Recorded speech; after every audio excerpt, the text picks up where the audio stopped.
I'd had a successful pop career. That was starting to have its natural maturity, and the records weren't as successful as they had been, which is part of what happens, I suppose. Lloyd Webber came along, saw one of my live concerts. I invested very heavily initially when I had the success with my pop career to make a conscious decision to play live. Andrew came and saw one of those shows, and I think it was his daughter that suggested me for the part of Joseph. And then that's, you know, I went in and sang for him, and it changed my life because it sort of reinvented me, really.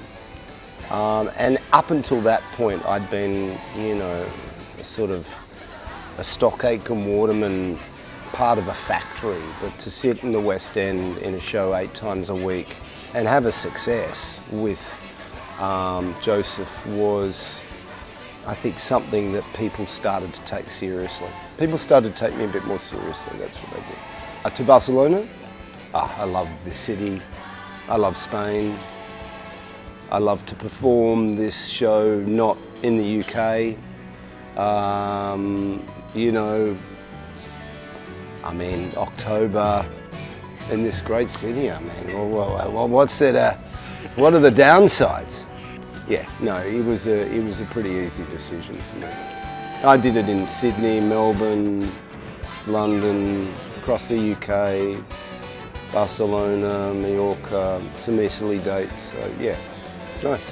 I don't, in my geopolitical mind, I can't really think of any examples, but I'm sure that it's a dangerous old show. It's edgy, and you know, it can be explicit and confronting.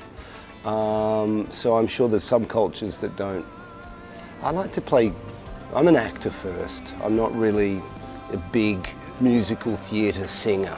Do you know what I mean? I'm not the big notes sort of, you know, Cameron McIntosh, you know, Lloyd Webber, fan to me type of Disney type of big notes. That's why Rocky really works for me.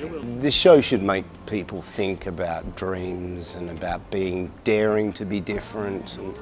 But at the end of the day, if they've had a good night and they've had value for money and, you know, they enjoyed themselves, then the job's done.